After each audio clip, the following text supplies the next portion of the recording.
Muchísimas gracias. Bueno, yo encantadísimo de este espacio, eh, muy emocionado, muy contento de ver todos los participantes, todo lo que hemos estado conversando, eh, y un privilegio, realmente un privilegio de aportar un poquito de conocimiento.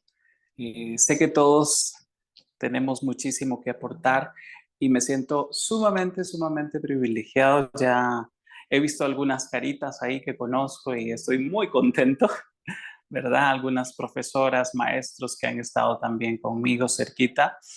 Y, y creo que es un tiempo para agradecerles a todos. Antonio, impresionante, yo encantado, quedé súper emocionado con tu ponencia. Esto es exactamente, es lo que soy.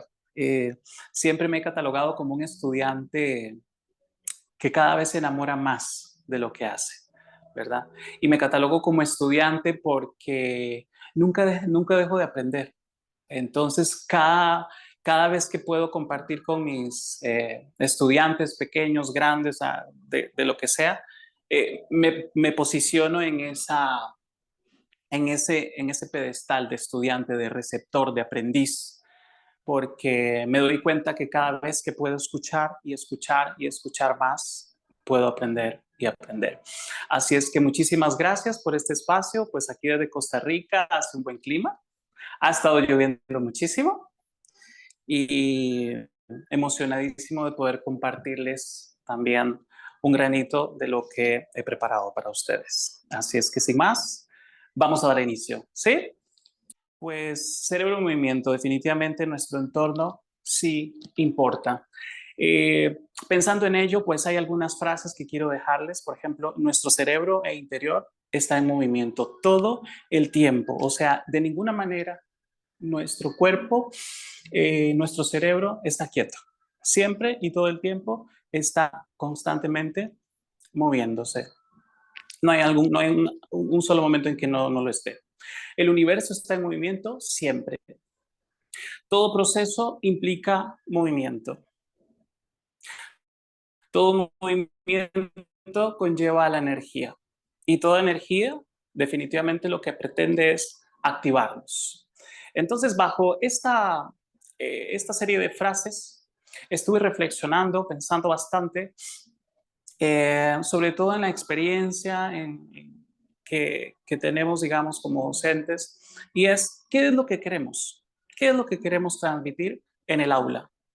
¿Es simplemente un currículum? ¿Es simplemente hacer que la música suene? ¿O que los chicos disfruten la música? Porque también puede ser esto.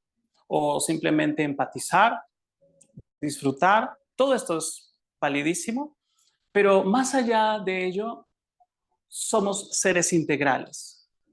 Y yo vengo a plantear algo que es la música definitivamente ahora mismo, me parece una necesidad urgente. O sea, sabíamos que era importante, siempre hemos sabido la importancia pero ahora me parece una necesidad, o sea, es algo urgente en los tiempos actuales, sobre todo en los tiempos de tanta distracción, inteligencia artificial, pantallas, tecnología, todo lo que existe ahora.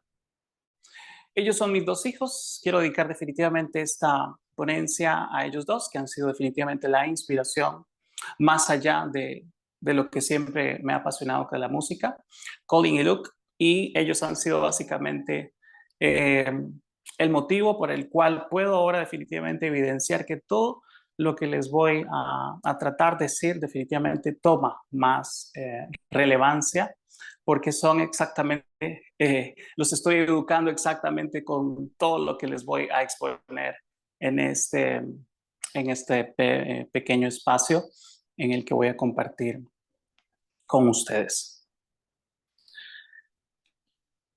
Esta frase, el aula de música debe convertirse en esa materia en donde nuestro cerebro desborde de oxitocina.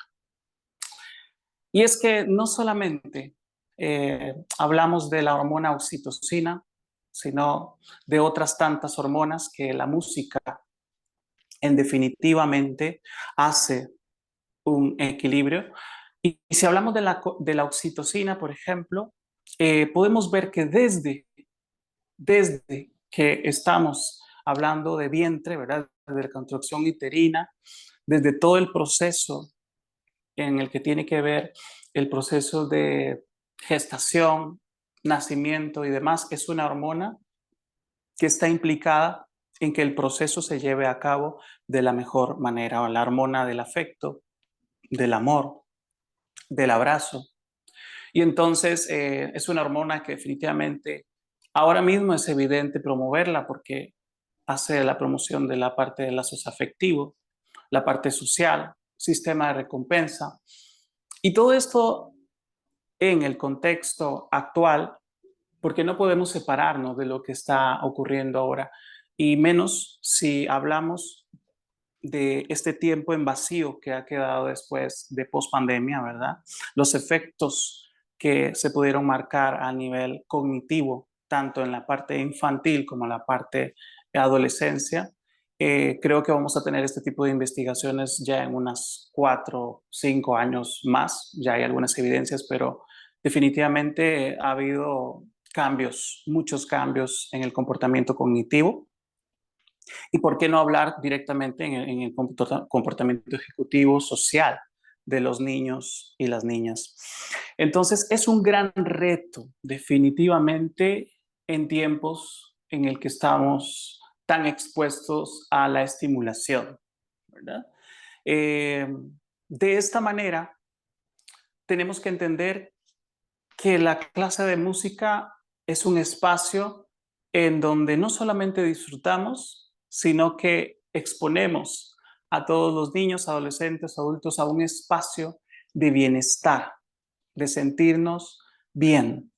De esta manera, por ejemplo, yo en Costa Rica, hace ya casi 7 meses, hemos estado dando fuerza a un proyecto que se llama Centro Integral Musical Neurocognitivo, y es exactamente cómo abordar la música, ya no desde estas mallas anteriores en donde el solfeo, el coro, que esta me parece súper bien, ¿verdad? La clase de piano como tal, violín, en fin, y una preparación para que ellos sean grandes ejecutantes y demás, sino entender desde el segundo 0, 1, 2, 3 y al minuto podamos determinar, podamos observar a ese estudiante que va a estar con nosotros.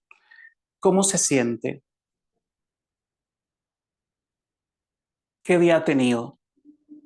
¿En qué puedo yo, como profesional, ayudarle? Verlo como un ser integral, porque a partir de ello es importante empezar a gestionar nuestra clase. Entonces, todo inicia desde la infancia. Todo inicia desde el cerebro y los surcos, que en definitiva, y como se puede ver en esta imagen, pues aquí tenemos unos surcos del cerebro muy pronunciados, pero esto no es lo que sucede en la primera etapa. El niño cuando nace tiene un cerebro con una pronunciación de surcos, pero no tan rugosos. ¿Esto qué quiere decir? Que entre más información obtiene en el día a día, estos surcos se van aumentando y aumentando y aumentando. Es por eso entonces que el cerebro que podemos ver de esta manera, pues en un niño es casi liso, y cuando él va obteniendo información, estos surcos se van arrugando. Esta es la razón por la que podemos ver en el punto 3, porque los niños tienen que dormir muchísimo, muchísimo, muchísimo. Y es que es exactamente cuando duermen que este tipo de información comienza a trabajarse, a desarrollarse poco a poco, y literalmente su cerebrito está cansado. Es por eso que el descanso es fundamental, y podemos ver que los chicos pues son 16 horas, 18 y más, y tú dices, bueno, pero ya quiero chinearlo porque no se despierta, ¿verdad? Y es la exposición que hay en el entorno. Toda esta estimulación es súper importante. Entonces, a partir de ahí, la música debe empezar a ser tratada desde previo al nacimiento. Ese entorno en el que estamos viviendo. ¿Cómo podemos empezar a ser más conscientes de ir mejorando el entorno sensorial para nuestro bebé? Por eso hablamos de estímulos sensoriales naturales versus artificiales, ¿sí? O sea, no es lo mismo una sobreexposición una vez que nace el bebé, porque una vez que sale al mundo hay una sobreexposición sensorial artificial. Pero es muy importante que ellos comiencen a trabajar desde la activación sensorial natural. De esta manera, su cerebro, que está receptivo como una esponja, comienza a trabajar desde un desarrollo visual, auditivo y kinestésico, y comienza a trabajar todo desde la parte prefrontal, que es la parte que ocupa el 33% de nuestro cerebro ejecutivo, que es el lóbulo frontal. De esta manera, lo que estamos creando en el bebé es que haya un entorno intencional. Creo que nosotros somos más conscientes de esto, pero como educadores nos toca hacer entender a los padres, a los encargados, de que esto es importante. ¿Cuál es el entorno que le estamos generando a los niños? Y por eso soy súper partidario de que los niños, a partir de los 6 meses, que nosotros, por ejemplo, ya lo hacemos desde hace 5 años atrás, comiencen a trabajar desde los 6 meses de edad. Y entonces vemos cómo no solamente sesión a sesión los niños van aumentando capacidades en la atención, en el desarrollo auditivo, en el estímulo de la coordinación, movimiento fino. ¿Por qué? Porque estamos creándole, pero estamos sobre todo haciéndoles entender a los padres en cada sesión qué estamos haciendo, por qué lo hacemos. Ahora bien, decía doña Carmen que es súper importante nosotros como educadores, primero entender y primeramente asegurarnos del por qué lo estamos haciendo y apasionarnos con eso. Porque la música vista desde la parte cognitiva, desde el quehacer ejecutivo de nuestro cerebro, es fascinante. Yo definitivamente estoy enamoradísimo de lo que ocurre en nuestro cerebro cuando nos dedicamos a las diferentes disciplinas. Lo que pasa es que la disciplina de la música es una disciplina que logra integrar absolutamente todo. Para muestra, pues ¿quién hace ejercicio sin música? ¿Quién baila sin música? Definitivamente la música es una necesidad. Y si hablamos de las ondas y lo que está ocasionando en la repercusión orgánica de nuestro ser, es impresionante. Por eso la música tiene una repercusión muy importante a nivel emocional, a nivel psicológica, a nivel espiritual, porque somos integralmente receptivos al ondeaje musical, ¿sí? Entonces, cuando hablamos de todo esto, no podemos separar definitivamente. Ahora, una de las mayores exponentes en esta materia es Mar Romera, al respecto de la inteligencia emocional. El aula de música a temprana edad propicia espacios educativos, no solo en el entorno del niño, sino en la educación. Esto es muy importante resaltarlo, en la educación, porque eh, definitivamente cuando hablamos de la educación propia de los padres o quienes les acompañan y les hacemos ver por qué, pues ellos van entendiendo que entre todos, encargados, profesores, niños y todo, un complemento integral, vamos creando una red emocional en los pequeños y esto es muy importante. Entonces, ¿cómo abordar la clase desde la fundamentación de lo que yo estoy haciendo? Mi propuesta viene siempre ahí, hacerle entender a papá, a mamá, encargado, quien la acompañe. Yo me emociono cuando viene una persona nueva porque digo, ahora tengo la oportunidad de mostrarle qué estoy haciendo en clase. Cuando era más joven y estaba lleno de inseguridades, decía, bueno, igual cierro la puerta y que no entre ni papá ni mamá. Pero ahora deseo que entren a mi clase porque puedo mostrar exactamente por qué estoy haciendo tal ejercicio, para qué, en qué le va a mejorar, cómo lo debe ejecutar durante la semana. Entonces ya no es una orden dada, ya no es, pues debe estudiar música porque si no, no va a ser bueno. Si no estudia tantos minutos, no le va a salir. O sea, ya no es esa jerarquía como tal, sino te puedo explicar qué es lo que está pasando en el cerebro de tu niño o niña y te voy a enseñar a acompañar este proceso. Y eso, en definitivamente, es emocionante. Muy, muy emocionante.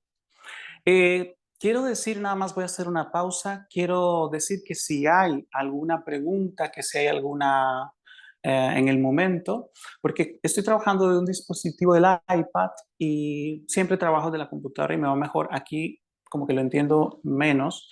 Si pueden abrir el micrófono y hacerme la pregunta, lo pueden hacer sin ningún problema. No tengo tal vez la agilidad de ahorita mismo de ver el chat, pero me la pueden hacer, ¿sabes? Sin ningún problema.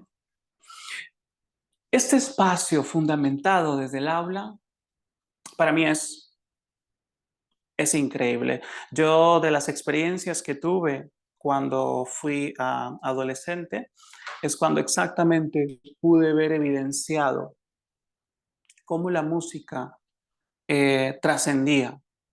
Y recuerdo que esta experiencia exactamente la tuve cuando tuve un encuentro aquí en Costa Rica, justo en el Conservatorio de la Universidad de Costa Rica, y vino el profesor investigador Javier Romero, al que estimo muchísimo.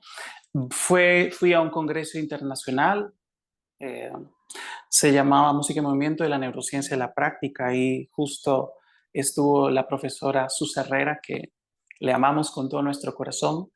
Hago un paréntesis, Susa. Mis hijos se saben tus discos de principio a fin, ¿eh? De principio a fin.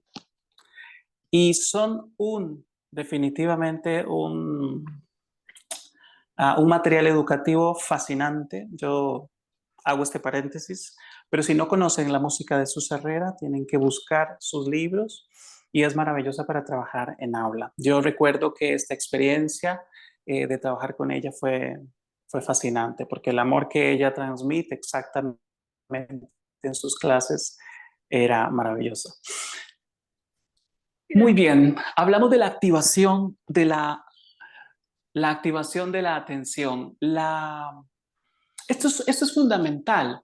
Tenemos que entender que el cerebro está diseñado para básicamente ir como la aurora del... La primera atención que nosotros tenemos es la Araújo. Y, y, y puede usted, nosotros mismos, o al adolescente, quien estando minutos, sí o no, es como, no puedes darle la piñata. Esta tensión se llama tensión arousal, es cuando el cerebro apenas comienza a dar señales, ¿verdad? De que vamos despertando, ¿sí? El área prefrontal, que se ubica en esta zona de acá. Todos pueden verme, ¿verdad? Sí, sí que me están viendo. ¿Me dicen si sí o no? Sí, sí, En gracias. audio. Perfecto. La zona prefrontal que ocupa el 33% de la mayoría del cerebro ejecutivo, que es el lóbulo frontal, que ocupa el 60%. En esta zona, ya veremos más adelante, es la que empieza a activarse, es como esa luz, ese rector, ¿no? Esa oficina de rectoría en la universidad que empieza a emitir órdenes hacia los demás departamentos, ¿sí? Entonces, una vez que ocurre la activación arousal, vamos a pasar a algo que se llama atención focal. Y aquí es súper importante, de hecho, hay algo muy interesante, es que se dice que no hay nada que puedas ver del cerebro más que los ojos, y eso es verdad, o sea, la única parte de nosotros que podemos ver a nivel cerebral evidente son los ojos. Y es por eso que es a partir de ahí que empezamos a hacer una activación cognitiva. Ahora bien, por eso es tan importante trabajar la atención focal. Entonces, desde el aula, tenemos que estar pensando en esto. ¿Cómo se encuentra el estudiante emocionalmente? Ahorita hablaremos de los 3 estadios del cerebro también. ¿Será que ya puedo empezar a trabajar la activación focal? ¿Están atentos? Porque solo decir que estamos atentos, eso es fácil. Pero a nivel cognitivo, ¿están atentos? ¿Están listos? Porque la idea es llevarlos a pasear desde los diferentes escenarios de la atención, ¿sí? No la atención focal, llevarlos a una atención sostenida, a una atención dividida, a una atención alternante, que en esto, si logran ver, en el método Wapner lo plantea súper bien, ¿no? Cómo cada actividad puede y se fundamenta desde esa base. Yo definitivamente pienso que todos los métodos propuestos hasta ahora son fundamentales. Todos los métodos, o sea, si hablamos, por ejemplo, del método Dalcroze, Cheval, si hablamos del Kodali, Orff, Maintenon, o sea, Billings, todos esos son métodos fundamentales porque todos nos hacen de alguna manera viajar y estimular cognitivamente el cerebro desde diferentes enfoques. Creo que entonces lo que habría que hacer es un reenfoque, es cómo aplicar esa maleta de métodos, que yo sé que muchos de acá tienen muchos métodos distintos, de eso se trata. Somos una maleta de experiencias, de métodos, de vivencias, y por fin cada uno es casi dueño de una metodología propia, porque es su percepción de ver el enfoque de cómo asistir a la clase. Pues yo creo que todos los métodos definitivamente son muy importantes. El tema es cómo abordarlos desde la activación cognitiva, ¿vale?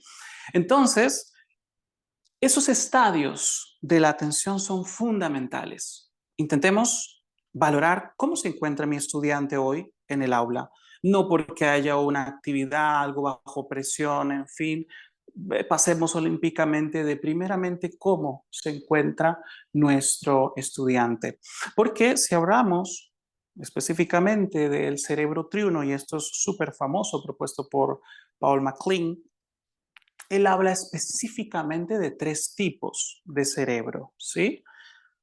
Desde lo más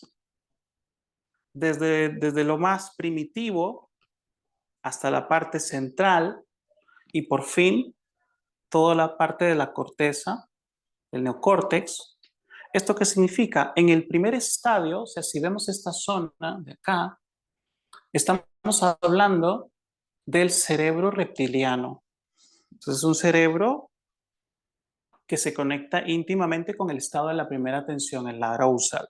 Porque estamos hablando de un cerebro de supervivencia, que si tengo mucho frío, que si tengo calor, que ahora tengo ganas de ir al baño, o vengo a la clase y resulta que me he peleado con mi novia, o me han regañado mis padres, no he comido, hace mucho calor.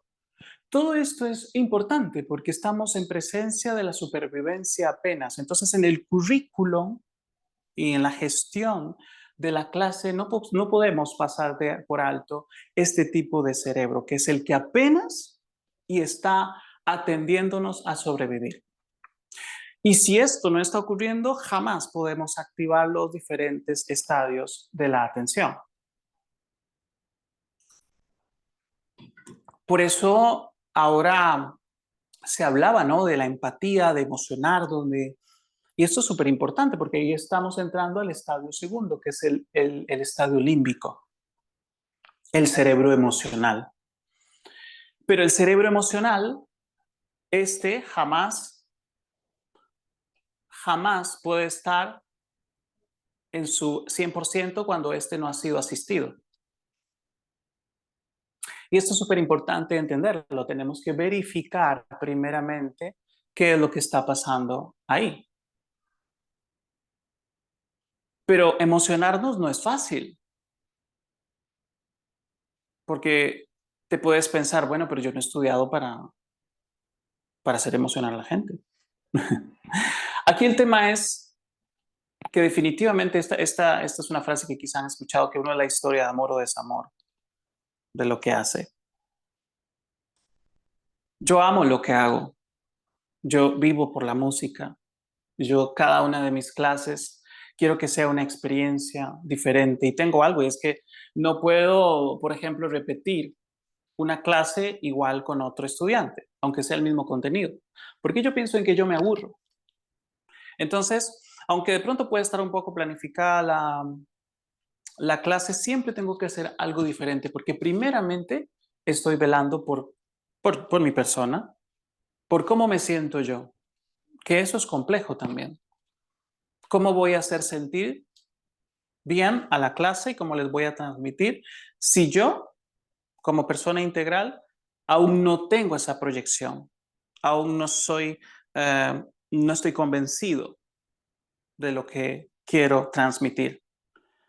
Ahora bien, se decía de cómo es importante, por ejemplo, aquí remarco la improvisación, la composición para el aprendizaje. Definitivamente sí.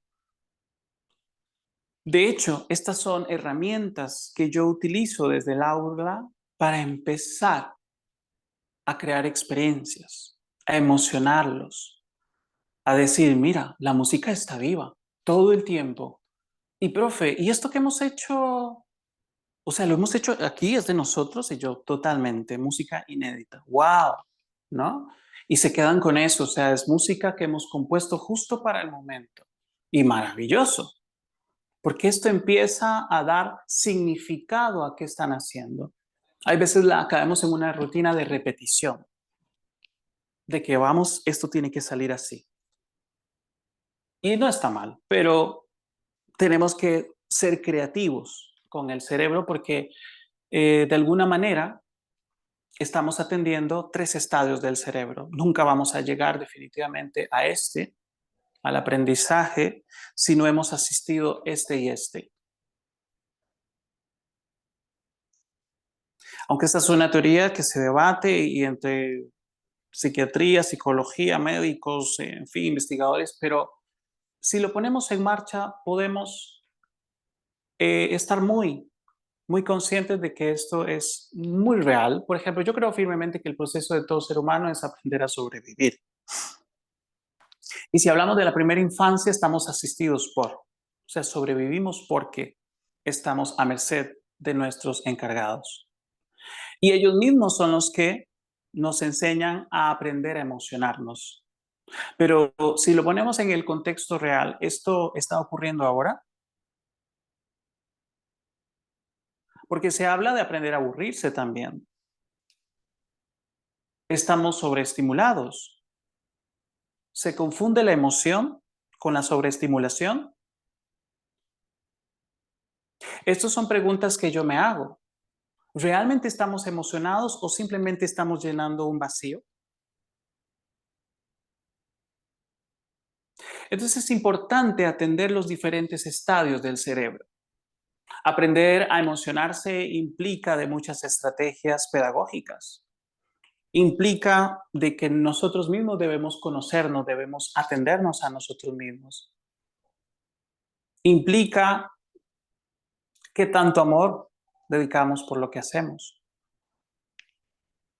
Porque finalmente vamos a llegar al estadio y al cerebro ejecutivo, que es todo este que ustedes pueden ver acá. No ocurre una sinapsis entonces, si no hemos pasado por un proceso. Todos son procesos. Qué bonito es hacerle entender entonces a las personas que aprender a ejercitar este cerebro no es como simplemente tomar el móvil y decir tal información y tienes toda la información, sino que tienes que pasar Y en ese proceso hay, hay bajos, y eso tenemos que entender un ligamen muy fuerte con el tema de resolución emocional, de cómo me siento, por qué hago esto, aunque no vaya a ser profesional, lo estoy disfrutando. Aquí nos podemos encontrar una serie de diferentes perfiles de estudiantes. El que tiene un gran talento, el que viene súper estimulado, el que tiene los padres a la par, el que simplemente lo dejan en su escuela, pero nunca ves a los padres y aprende poco a poco a emocionarse porque su profesor lo tiene acuerpado, comunicado, arropado, ¿verdad? Te puedo dar muchos estadios de perfiles de estudiantes, pero si lo vemos desde esta óptica de cómo el cerebro aprende, podemos ser más intencionales en nuestra educación. Entonces, infantil, como hablamos, es muy importante, porque es esa etapa de los recuerdos, de las experiencias, es la etapa de la base social. En el cerebro ejecutivo, que llamamos, que es el cerebro frontal, ahí almacenamos todo lo que tiene que ver con nuestra personalidad. La parte social, la motora fina, la memoria de trabajo, procesos de ejecución, lo que antecede en movimientos a procesos más gruesos, ¿verdad? Que eso lo encontramos ya en la zona del parietal. Es fundamental crear bases sociales, crear bases sólidas. Es una etapa fundamental de los recuerdos. Yo siempre comparto y digo que es verdad. Ahora pienso y recuerdo que las mejores clases son las que recuerdo desde la experiencia. Es exactamente cómo me hicieron sentir. Y hay etapas difíciles. Y si hablamos de la etapa adolescente, ni para qué. En esa etapa tengo recuerdos muy buenos y tengo recuerdos muy malos. Tanto así que cuando estaba en décimo del colegio, quise dejar por completo la música porque me sentía decepcionado. Sentía que tanto cariño, amor y todo lo que quería hacer en ese momento era un mar de entre emociones, hormonas, diferentes eh, pasiones, cosas, intereses, pero además eh, la tutoría acompañada que tal vez llevaba en ese momento no era la mejor, no me motivaba. Y recuerdo que siempre previo a una clase yo básicamente hacía algo en mi cerebro, no sé cómo lo hacía, pero yo me enfermaba. El enfermo del conservatorio, me decían. ¿Cómo crees? Claro, ¿por qué no quería ir? ¿Por qué no me sentía bien? Amaba la música.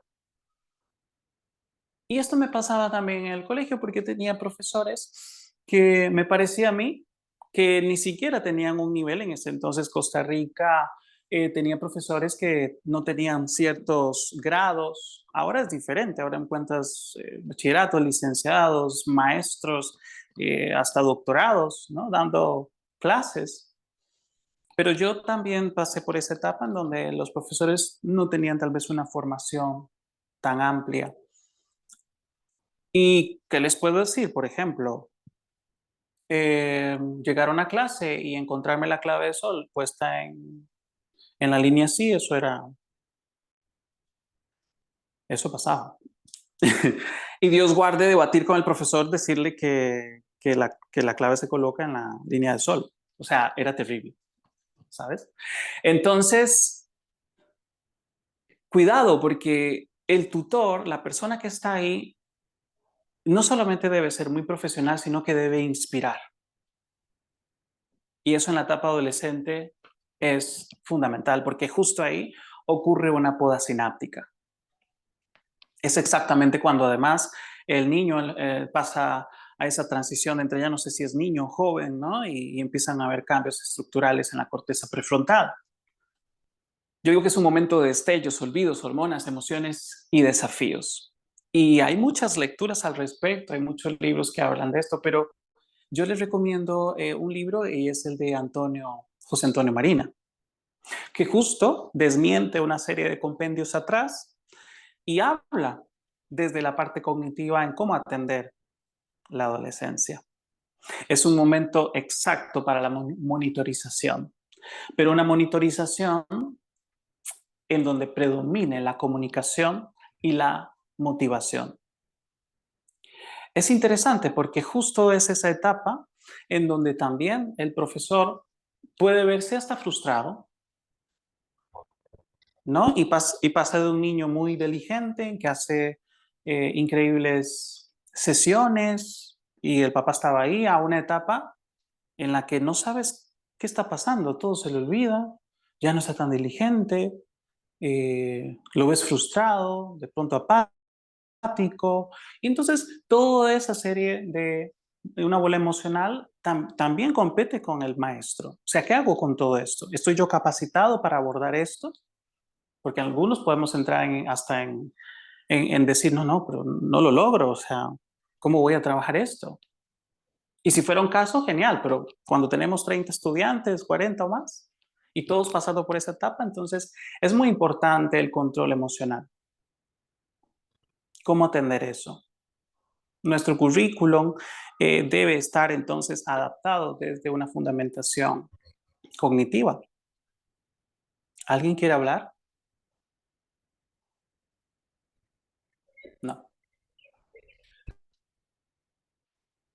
Siempre, definitivamente siempre ha habido una necesidad por demostrarnos al respecto de la intelectualidad.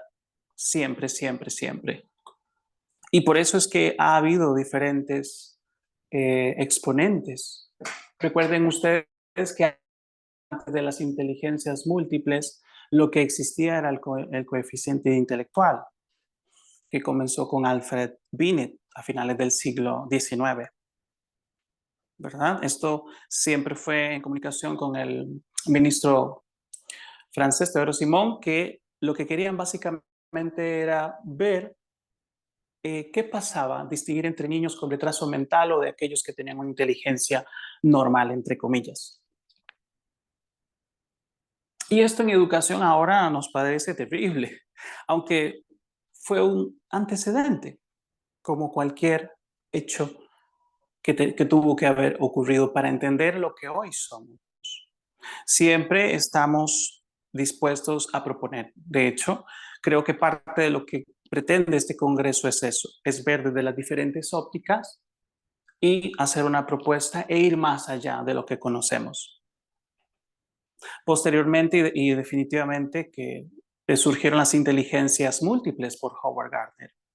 Un paso histórico importantísimo. O sea, teníamos que entender la importancia de que no solo porque yo fuera inteligente en matemáticas, eso me hacía más o menos, sino que tenía otro abanico en el que yo ahora entiendo por qué no, porque es que ya soy más lógico musical, porque intra, porque inter, porque naturalista.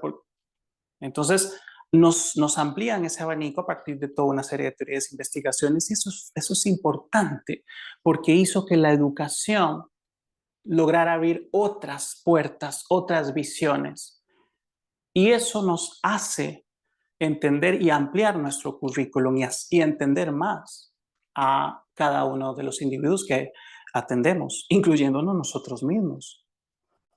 Porque eso es lo que hace el sistema, ¿no? Quizá nos encuadra en un lugarcito y hasta que no haya un grupo de personas dispuestas a proponer, investigar, decir, no comienzas a hacer una rupturación. Por eso es tan importante este congreso.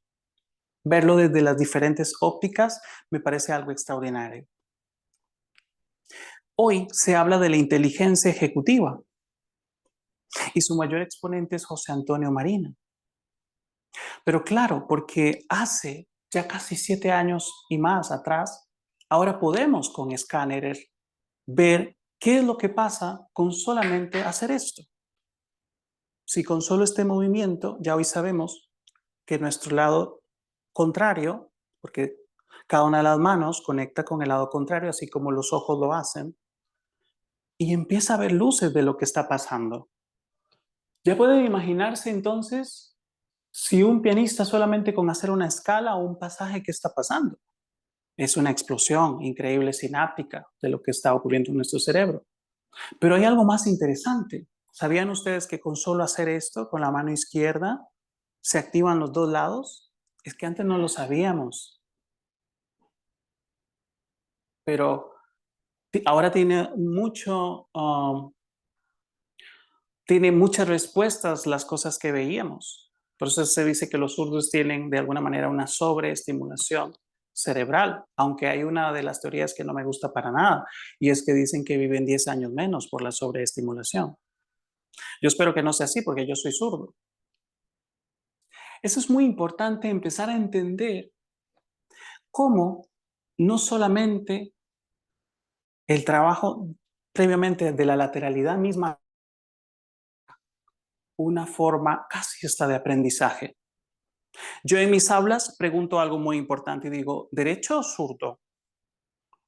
¿Derecho? Ok, hago una anotación. ¿O izquierdo? Y conforme avanza las clases empiezo a ver cosas interesantes. Logramos ver que la persona, por ejemplo, derecha definitivamente, pero lo que he visto siempre es más ejecutivo, ¿no? Tiene más esto. Mientras que el que es izquierdo, pues igual cumple, lo hace, pero como que tiene otros caminos, ¿eh? Como que se dispersa más. Y ese soy yo también. Cumple sus objetivos, pero como que tiene una serie de variantes. Esto es muy interesante conocerlo. Hoy lo sabemos. La inteligencia exactamente es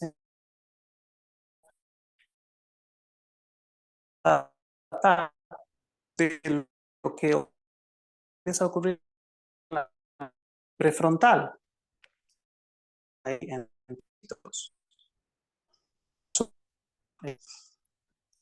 Y ese otro azul, que son increíbles en los colores. Y todas sus diferencias, lateral y órbito frontal. Y esto es muy importante porque es justo esa zona la que empieza a dar las luces de cómo hacerlo, cuándo hacerlo y en qué momento hacerlo. Y es un viaje que nace desde ahí, hacia todos los departamentos del cerebro, hasta terminar con una pequeña monitorización en el cerebelo que dice, todo bien, está correcto, está equilibrado, sigamos. Pero claro, eso implica movimiento siempre, sinapsis siempre, activación siempre. ¿Por qué si entonces hay movimiento siempre? ¿Por qué todavía encontramos en las aulas tantos pupitres? ¿Y por qué pasamos y por qué dejamos a los niños tantas horas sentados? Es la razón por la cual en los recreos se convierten, wow, en el desahogo, podríamos decir mental, pero lamentablemente son 5 minutos, son 10 minutos. Y si en nuestra clase de música aún llegamos y estamos ahí, sentaditos, porque yo soy de la escuela en donde tuve toda esa experiencia y toda la contraria, en donde todo era movimiento. Yo quedé fascinado, yo quedé enamorado, yo dije, esto es lo mío. Y esto es lo que voy a dar en mis clases, movimiento siempre, sí o sí. Lo disfruto muchísimo. Y la serie de hormonas que se generan es impresionante. Porque saben ustedes que con solo activarse, moverse, podemos bajar los estados mismos del estrés, que es la hormona del cortisol, y empezar a hacer un equilibrio con otro tipo de hormonas, como la oxitocina, la serotonina.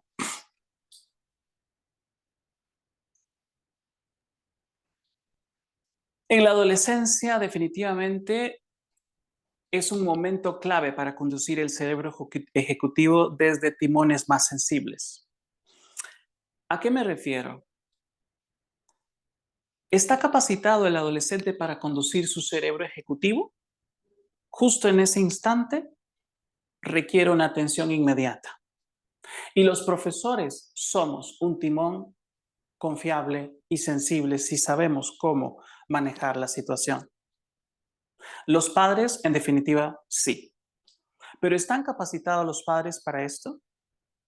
Richard, Porque yo lo que logro muchas veces, hola, Richard, perdón, tenemos 10 minutos más para terminar todo. Por si querés genial, dar un espacio para las preguntas y para muy alguna bien, conversación, porque está programado así el toda la cuestión perfecto, tecnológica. Muchas gracias, disculpas. perfecto.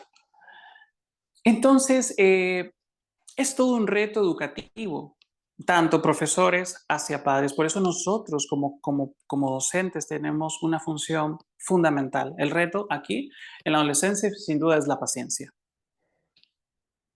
El reto además es escuchar, porque hay esta frase que dice, el mar de las emociones, donde un barco llamado error con destino a un puerto llamado aprendizaje. Y es exactamente una etapa crucial en donde tanto hormonas, emociones, poda sináptica, cambios en la parte prefrontal pueden hacer que parezca que no requieren de una atención. Y es cuando más el cerebro del adolescente necesita un acompañamiento, un abrazo, en este caso de personas confiables. Los profesores sin duda somos esos. Es importante también y no dejar de lado que hoy estamos hablando también de un segundo cerebro y es el que se encuentra en toda la parte intestinal. Ustedes son testigos de que muchas veces cuando estamos con un estrés terrible podemos tener hinchazón, sentirnos un poco mal y es porque solo en el intestino hay más de 100 millones de neuronas conectadas también por todo lo que es la parte nerviosa hasta el cerebro. Entonces sí o sí hay una alteración en el sistema nervioso. En esta etapa definitivamente puede haber un descontrol emocional si no es bien conducido a nivel ejecutivo. Hay un descontrol alimentario. Entonces, si no predomina el diálogo y la comunicación, no estamos atendiendo este proceso ejecutivo. Por eso siempre también recomiendo el monitoreo ejecutivo, o sea, cómo se están realizando las cosas, cómo se plantea la idea y cómo finalmente termina la idea. Y no abandonarlo, porque creo y soy del pensamiento de que la motivación, sobre todo en la adolescencia, tiene que ser a partir de los retos, del esfuerzo, de la evidencia de que lo estás haciendo y vamos juntos hasta el final. Una motivación a través del esfuerzo. Entonces, es una etapa en donde los retos cognitivos son fundamentales a partir del movimiento. En mi experiencia, ¿qué es lo que he visto? Que las clases son tan, pero tan, con tal movimiento y siempre pensando en qué áreas trabajar, que el chico o chica no necesita ver ni siquiera su dispositivo porque no tiene tiempo para eso. Hay un reto práctico, evidente. Estamos haciendo que su memoria de trabajo se active a partir del movimiento, la música, y empezamos a trabajar los diferentes planos biomecánicos, el sagital, el horizontal, el antero-posterior, que esto se puede ver mucho también en la metodología Vapne. Y todo esto bajo el monitoreo se traslada a recuerdos muy importantes en la memoria a largo plazo. Hay otras memorias además que se activan, como son muscular, auditiva, nominal, kinestésica. La memoria nominal, por ejemplo, es una memoria fundamental en los músicos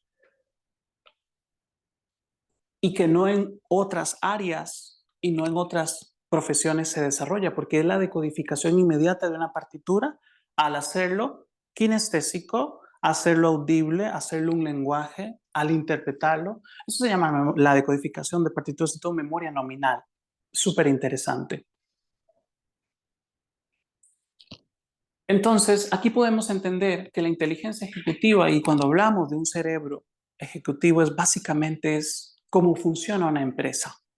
Una idea. Tú tienes una excelente idea. Por ejemplo, hoy tenemos la excelente idea de que la música sea troncal en Hispanoamérica.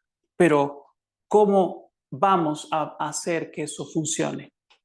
tenemos que trazar, tenemos que plantear la idea, tenemos que hacer un conjunto de ideas, tenemos que intentar vender esto, tenemos que hacer que nos crean en esto, tenemos que monitorear los procesos, volver a monitorearlos, fundamentarlos y finalmente ponerlos en evidencia hasta crear una presión. Las funciones ejecutivas son el inicio de una idea hasta verla cumplida. Y hay etapas de la vida en que cuando ya no tienes a alguien a la par, pues no se hacen posible. No voy a entrar en política, porque van a ver ustedes que entonces hay un montón de cosas que proponen y no se hacen. Son ideas interesantes, pero finalmente lo único que intentan es emocionarte. No hay un propósito ejecutivo como tal. Es interesante entonces ver que la inteligencia ejecutiva en diferentes estadios o entornos puede ser más alta o más baja.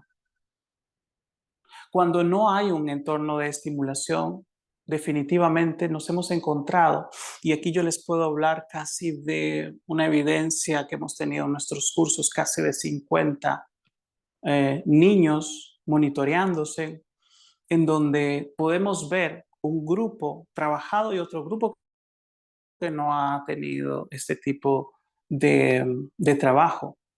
Nosotros, por ejemplo, hicimos una investigación también con niños sobre los 8 a los 10 años y lo llevamos en Valencia, lo hicimos con un grupo de investigación en el método BAPNE y era viendo las experiencias de personas que llevaban música en movimiento y otro grupo que no lo llevaba, ¿verdad?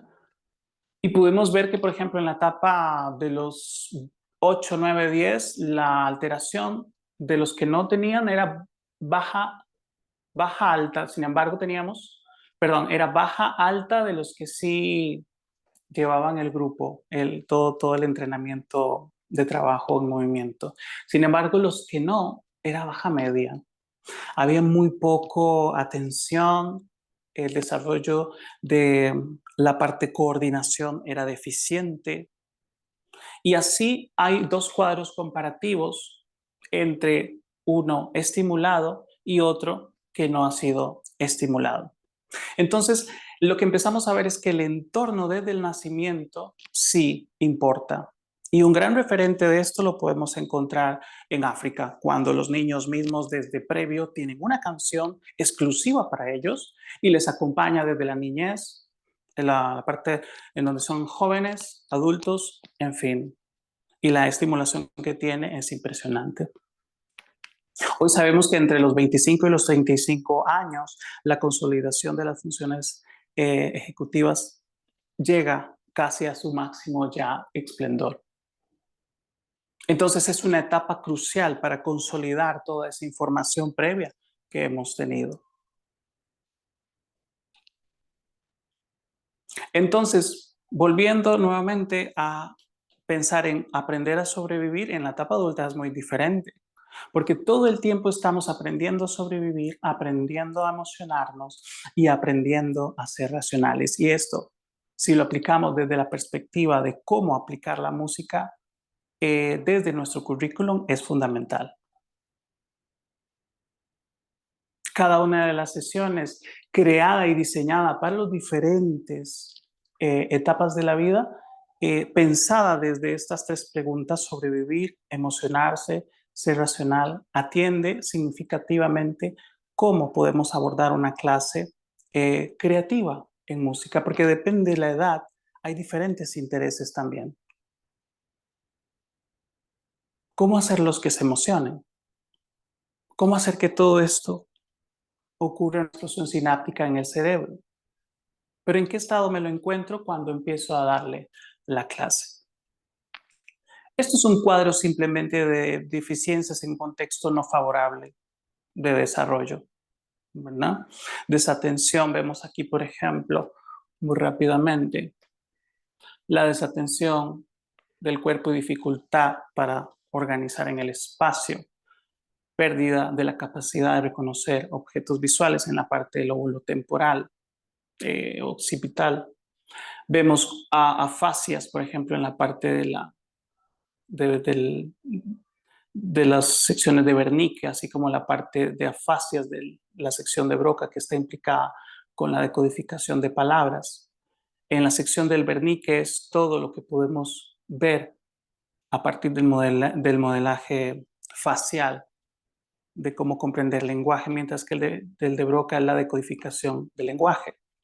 Vemos la pérdida de capacidad de interpretar sonidos. Todo esto es básicamente cuando hay una deficiencia no favorable, o sea, en un contexto que no está favoreciendo el desarrollo óptimo del cerebro. La música definitivamente es fundamental para esto. O sea, bienestar emocional, socialización, desarrollo de la atención focal sostenida, dividida, alternante, planificación estructurada en el desarrollo de las funciones ejecutivas. Es un proceso en el que enseñamos cómo resolver semana a semana pequeños objetivos. Esto es fundamental desde la etapa infantil. El desarrollo de habilidades de coordinación, disociación, memorias adjuntas, desarrollo del oído interno a partir de la expresión y ejecución. Finalmente, esto es para que lleguemos a una etapa adulta con un cerebro saludable mentalmente. Y es porque ahí, como pueden ver, como caballito de mar, el hipocampo, ¿no? Se vea bien consolidado, que es el sistema donde está todo nuestro centro de memoria más fuerte. Pero que todo esto sea consolidado a partir del bienestar, de cómo nos sentimos, cómo nos hacen sentir y cómo puedo yo a partir de eso emocionarme para aprender. Entonces, en conclusión, nuestro cerebro claramente estará en todo momento en movimiento. Como hemos dicho al principio, no hay absolutamente ninguna parte de nuestro cuerpo que no esté en movimiento. Entonces, hagamos de esto una experiencia, hagamos que la música con todos sus increíbles efectos regule y equilibre el nivel emocional y cognitivo en cada etapa desde la educación musical. Un entorno seguro que sí importa. Hoy la neurociencia lo demuestra y definitivamente la música, confirmo, debe ser troncal en el acceso beneficioso de todo ser humano. Así es que muchísimas gracias por este espacio, que entiendo que es un espacio cortito, pero yo creo que se puede dejar algunas pautas, algunos intereses y a partir de ahí nos deja para más, para investigar un poquito más. Muchísimas gracias a todos.